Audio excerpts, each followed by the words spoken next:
Welcome to this week's episode of ClueCon Weekly. I am Chelsea Batschke, and joining me today is Jemima Abu. Jemima is a self-taught front-end developer in web technologies and certified professional in accessibility core competencies. Welcome, Jemima. Hi, I'm Jemima. Lovely to be here, and thanks so much for having me on the show. Yes, I'm very excited about today's topic. Before we get into that, let's just get to know you a little bit more. So can you tell us, give us like a little background, where you're from? Yeah, sure. So I'm Nigerian originally, born and raised. I moved to the UK a couple of years ago, so I live there now. I'm a self-taught front-end developer. I started teaching myself how to build websites after I took a C# course in university, and I've been doing it ever since. I love it. I'm also a certified professional in accessibility core competencies because I feel very strongly about accessibility in web development, and people listen to you more if you have a certification. So I got that. Yeah. But yeah, so like I'm very passionate about accessibility, also very passionate about diversity in tech. I like attending conferences where there's more than one person that looks like me there. So I'm very into like giving back to diversity initiatives, mentoring, volunteering, tutoring, all of that. So yeah, that's about me. Yes, I've seen that you are involved a lot of like women in tech, Yeah. a lot of, and I love that. Yeah. Obviously, there's Yeah. this is the one episode where you're gonna see a woman host and a woman guest. Like it's not very often that we get to have a ladies' day here on ClueCon Weekly, so I'm very excited about All it. that for us. So Yeah. great. Yes. So today's topic, the reason Jemima is here, is that we are talking about JavaScript and using it right in our web development, and why maybe that there are some alternative options maybe we should be looking at, maybe why it shouldn't be our main focus, right? So with your background, what's inspired you to kind of explore alternatives to JavaScript? What's brought us to today? Yeah, sure. Oh, before I get into that, I just want to say my shirt. It's my anti-JavaScript club shirt. So it is very perfect for this for Yeah, this did you plan that? yeah. But the thing is, so when I started, like I said, I was a self-taught developer. When I started learning how to build websites, I started with HTML and CSS, and I loved it. I just enjoyed like getting to make things pretty because that's what I wanted to do. I thought, no, like, oh, what is the design aspect? How can I build these things and put these pretty shapes? And I started writing JavaScript, and I was like, this is nice and all, but I kind of want to go back to that, like just making things pretty as opposed to implementing multiple logic. Writing So all the code. my goal as a developer was always how little JavaScript can I write? And I think definitely the more you go in your career as well, when you start working with frameworks and libraries, it's like at some point I'm not doing the things I enjoy doing in the web anymore. Like I now you have the library for the accordion, for the carousel, for the modals, for everything. And All it's the like, no, I things. want to build that myself. I want to do the design myself. I don't want to read 10 more documentations just to implement one feature. I want to just know the HTML. So yeah, for me, it was definitely just about like sticking as close to the design and content with HTML and CSS as much as possible. So Yeah, the code isn't as pretty as the actual design portion of, right? I feel that deep down. So why do you think developers are becoming so reliant on JavaScript for even like basic web interactions? Is it easier? Do you think it's just become like all this stuff is pre-built out and it's so easy to access? Like what do you think yeah, I think for me, like I can speak to my experience. Most times when I join a new company, you tend to just use the code that they're using already. So if you join a company and they're already using a library for a carousel, it's harder to say, oh, I want to implement my own carousel. It's like, why are you wasting time? Just use the library yeah. for the carousel. So a lot of times it's we tend to do what's already been done or we tend to do what's easier. But actually one thing I did start doing at my companies is I actually just put the features that I want because I'm the one writing the code at the end of the day. Like, sure, you're going to code review it, but I've never run into a situation where someone's like, oh no, don't use HTML popover. You have to use the modal library that we do. So the thing is, a lot of times developers, we tend to go with the road that's most traveled by. If I join a company and they're already using this library, or at best someone will say, oh, there's this other library we can use, but it's hardly ever, oh, let's reduce the complexity of these things. So I think as developers we tend to just go for the easiest path as opposed to, oh, I don't want to like learn about the HTML, learn about the CSS. That's why I like to give my talks like I can't believe it's not JavaScript. So it's kind of me already telling you what you need to do, so you don't Yeah. need to do any research for it. Just believe me and fix your code immediately. Don't even look anything up. Just do what I said.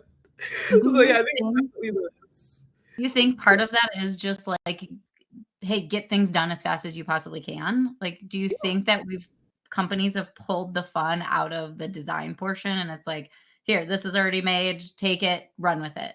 Like, Yeah, exactly. But I feel like it's also kind of like ironic because the fact is if you were using the HTML features, it is faster. If you're learning, if you download a new library, you have to read the documentation, understand how to implement that. If you run like there are so many times where I would want to do a specific feature with a carousel. If I was building it myself, I know how I wanted to implement it, but because we're using a library, I have to go start reading the documentation for that carousel library, trying to find if somebody has done what I wanted before, going through dozens of Stack Overflow threads. So it's like in the grand scheme of things, it is actually faster to just use the HTML version. But most times the company just think, especially for like complexity, if I'm like, oh, I want my carousel to have auto loop, and that's too hard to code. Do you need your carousel to have auto loop? Have you ever seen a carousel and be like, oh yeah, this needs to loop automatically? Ask yourself. So I think it's definitely that. It is definitely like it feels easier, but I think for me, one thing I've learned is that in the grand scheme of things, you are actually spending more time because the amount of time you spend reading documentation to debug things or just like learning the actual library as opposed to writing your own code, you're not saving that much time. there you go. There's the answer. If you're listening to this and somebody says, you have to use this, here's your pushback.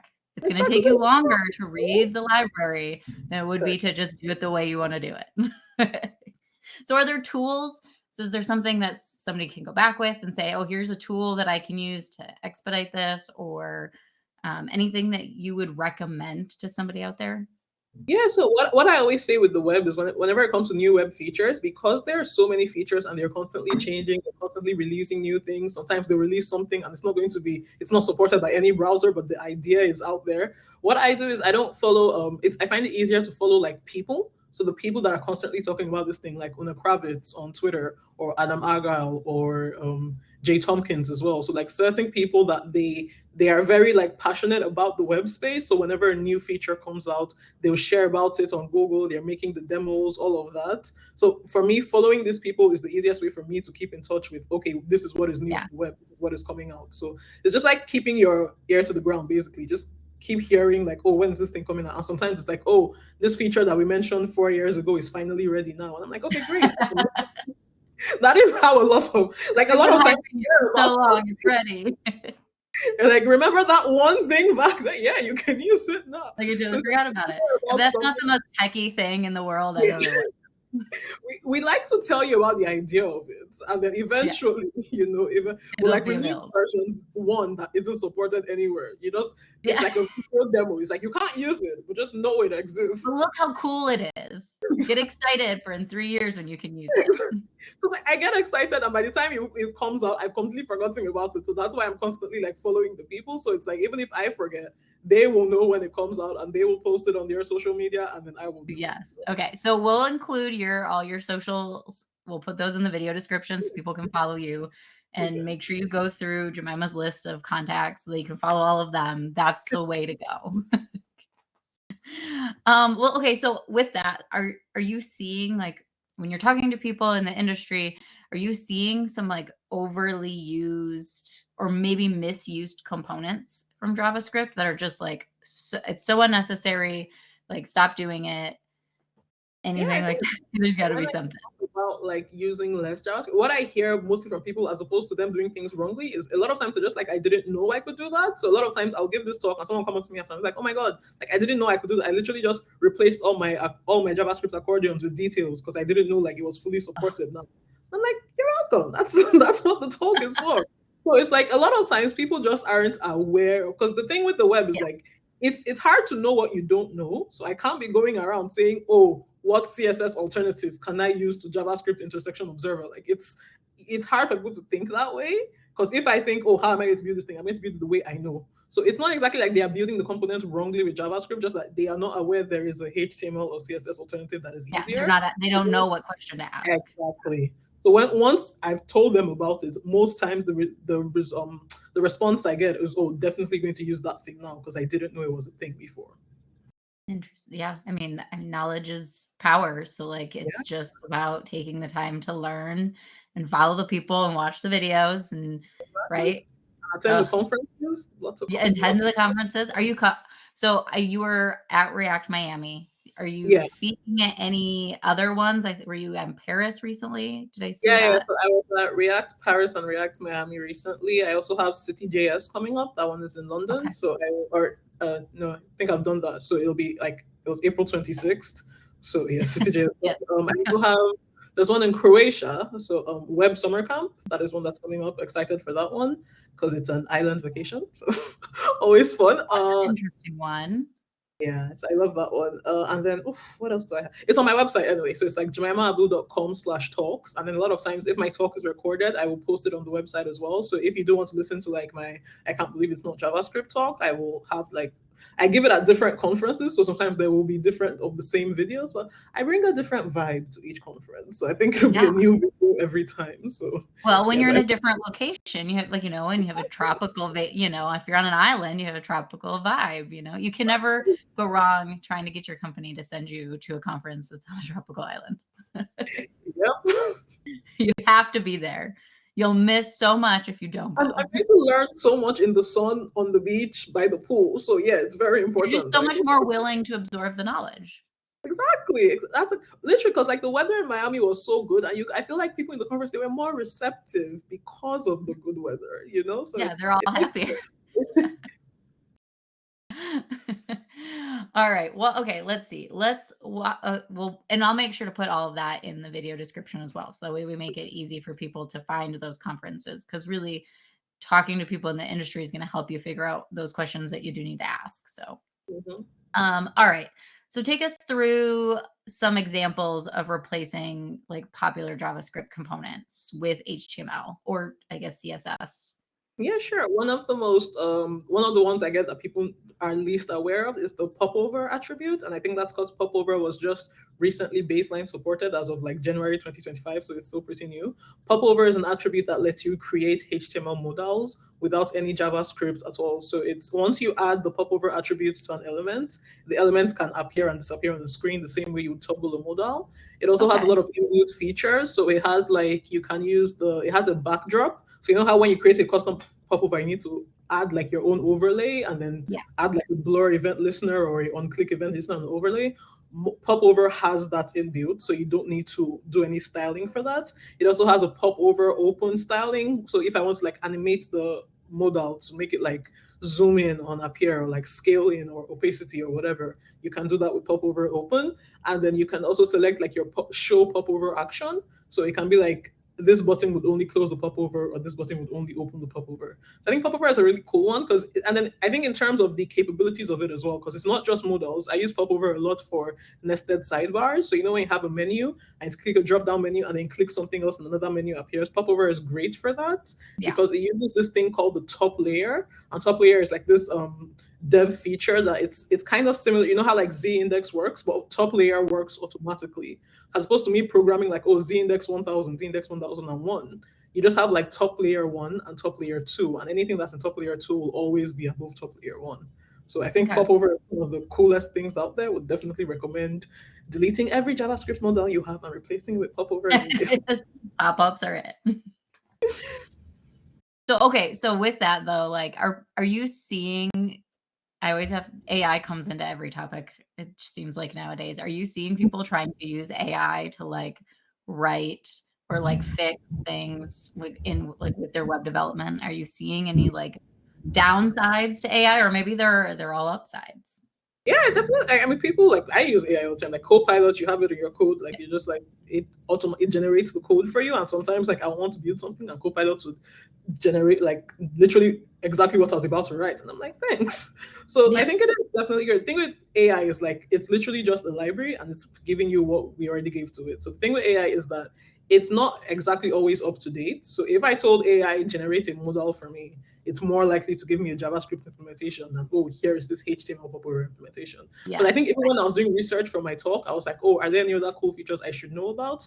And then I went on ChatGPT and I was like, what cool features are alternatives to building with JavaScript? And it gave me all the features that I already listed, but like older versions. So it was talking about like CSS pseudo selectors like before. And I'm like, that's not even an alternative. Yeah, that's not it. Yeah, so the thing with AI is that while the technology itself is cutting edge, the information it gives you will not always be. because it's not easy for like these agents to know the latest thing in web development. They can only give you what they've already known about. What it already, So yeah, for me, I it's would say already that is been. the only detriment with using AI. It's like it might get to a point where we're all writing the same type of code because the AI just has that one bubble. That's all they're It's like- offering. exactly. So like the AI gets from the code we've already written, so we write what the AI is telling us, and then the AI gets from that again. So it's like We're just going to be stuck in a terrible matrix loop. yeah. So I think that is my only. I think definitely like if you want to keep your code like using the latest features and keeping up to date with what's new in web, I don't think AI is necessarily AI is not the way. best way to go about it. I have, so my HTML is fairly limited. I've done some things, I've dabbled a little bit. I'm kindergarten level probably compared to what we're talking about, but like I've noticed that when I will pop the HTML into, like, if it's not working and I'm like, what did I do wrong? Like, what? I'll pop it in there and I've found that I'm not even asking the right questions. Like, and it'll take me like 3 or 4 times of like rephrasing my question with ChatGPT of like, okay, this is what I'm trying to get it to do. But then maybe I've like missed a bit of code that it needed to know about. And so it's a great tool, but yeah, it's It does have its definitely limitations. not, Yeah. yeah, it's got its limitations, as do we all. AI is only human. What can you say? Yeah. Gosh, there's so many rabbit holes we could go down with that. All right. So at the end of the day, reducing JavaScript is supposed to improve like website performance, right? So like if you are talking to somebody and they're like, why would I waste all my time redoing all this stuff, in HTML? Like, why would I waste my time redoing it? Like, what would you say to them? Like, what's the answer? I think it's literally just you're not wasting your time. It's better. So I think the thing is, and a lot of times it might stem from like the type of code you write. But if you work in a company that they have a design system, like I've been lucky enough to always work in companies that have design systems, so it was never difficult to change the implementation because if we had like an accordion element in the design system, I'm not going to change it everywhere in the code. I'm literally just replacing that one component with details and passing all the same values that I was passing before. So it works the exact same way because it can be reused everywhere else. And the thing is, like a lot of these features, they have their own inbuilt web features. They have a lot of like accessibility features that you would not think of programming. Like just a modal alone, there are so many accessibility features that people don't think with modals. Like, does the modal get autofocus when it's opened? Do you trap focus in the modal? Like if I'm tabbing through, am I going to be able to escape from the modal and be tapping somewhere else? When the modal is closed, are you sending focus back to the original element? Does modal close on blur? Like there are a lot of features involved that's beyond just making a div appear and disappear on the screen. Now, Popover, for example, keeps all those features in mind when it's developing those things because it was built by the people that use these browsers so they can think about the best cases for it. That model you're building, if you are trying to put all those features in there already, you're kind of it's redundant because you're doing what Popover already gives you. So I definitely think like if you do work in a system where like it would save you more time in the long run because unless you're like, oh, I'm never going to build any new components again, then yeah, sure, don't change anything. It's not you're not saving any time. But if you know in the future you're going to have to rebuild the component, the time that you would spend reading that new component, just use the HTML version of it. Does it save any, like with website performance? Is it saving, like with latency and loading and all of that stuff? Is it saving you to have it be in HTML? If you think of the number of like event listeners you need to add to an accordion just to get it to toggle the contents, or like the number of like scroll event listeners you have on a page or any of that, like for each JavaScript function that runs, that is like runtime performance you have to keep in mind. With HTML, these things are done on the browser themselves. So the performance, and also even in terms of site speed, if somebody is having slow internet, they need to wait for your JavaScript to download before the functionality is actually there. But if you're using the HTML elements, HTML is the first thing that's downloaded on the page. So it starts working off the bat. So it's visually faster to your users as well, because they don't need to wait for your JavaScript to kick in before it starts working. So looks like it could go on for ages. There's just no downsides. It's like the tried and true, like HTML has been around forever.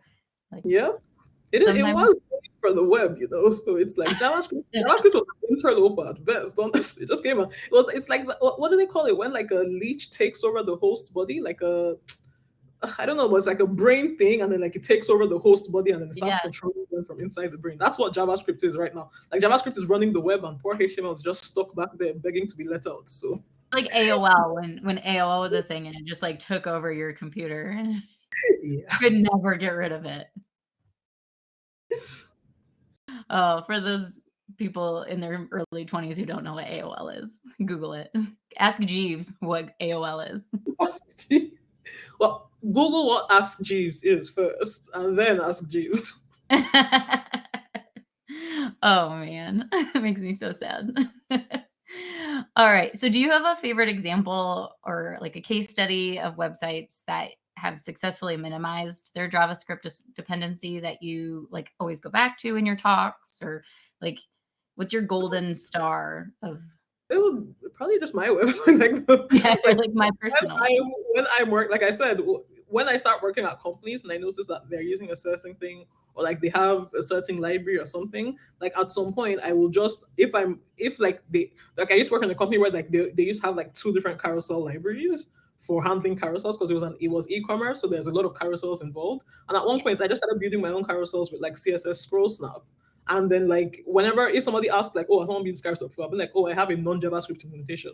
Someone will be like, oh, that's pretty cool. Let me use that. And then kind of like slowly took over. So for me, it's just like a matter of if you know the thing and you know that, oh, this thing achieves the exact goal. Like what is it supposed to do? A carousel is supposed to scroll elements slowly. I don't need JavaScript for that. Let me throw in some CSS. Somebody else will use it because it's so much easier, and there is not as much, like I said, with libraries, there's not as much documentation, there's not as much, oh, I need to do all this config before I can get the thing to run. It's just your CSS and you're ready to go. Which one eats up the most? Is it like a carousel or like a modal? Like what is the worst of the worst on a It's website? so hard to say because, for example, you can have like modals nested in modals, and then that's just impossible to keep track of. But I would say for me, actually, it's probably anything that has to do with scrolling, because scroll event listeners to me, because the user scrolls literally like each millisecond, and then each of that is a function that you're running. So, like, sure, you could throttle the scroll event listener or anything, but if you're working with a website where like being smooth is very important to them, like all the green sock animations that you see, and you want to like, oh, I want to zoom in this thing as the user is scrolling, so you need to listen for every single pixel. Scroll event listeners for me are definitely like they're performance drinkers. They just like monitor. Does it just like kill your soul a little, like when you're on just like a website and you just like notice that it's just like loading really slow, or like you're Yeah, like, because I can fix that. to be fair, my problem is I actually use scroll event listeners on my current website because I couldn't find the JavaScript alternative for it. So it kills me. I couldn't find the CSS alternative for it. So it does kill me every time I go to my own website. So I'm like, gosh, I wish I did not have to use JavaScript for this. There is a new CSS feature coming out, the animation timeline, that will allow us to not have to use JavaScript for scroll animations. But of course, it's not available yet. So Soon. just let me know. Soon, in 3 years. Fingers crossed, 3 years. 3 years. If you're listening to this and you have any input, do it faster.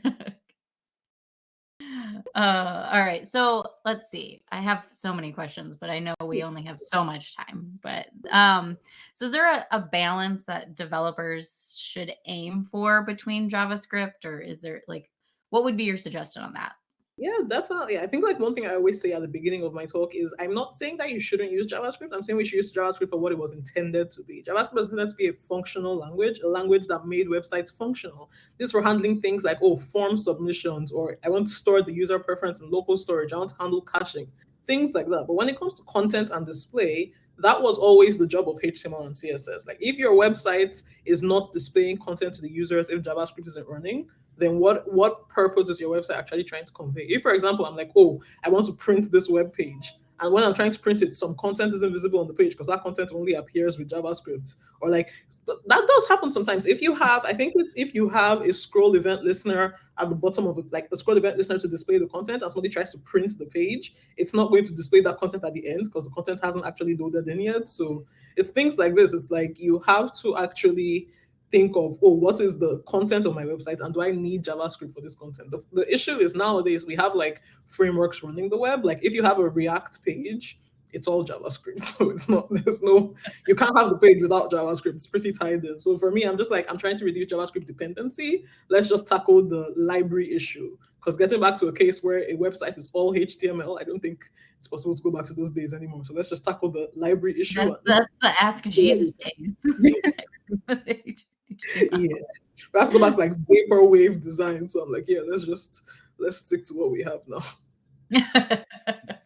And you can do so many cool things. Like, I mean, like there's so many different, I mean, you have Webflow, like you have all of these different, companies that you can go to that will help you with all of that stuff. But like to know how to do it and to understand, why is this little square when it scrolls over shaking, like Mm, how much of that performance is eating up, that the rest of the performance on the page, excuse me, on the yeah. page.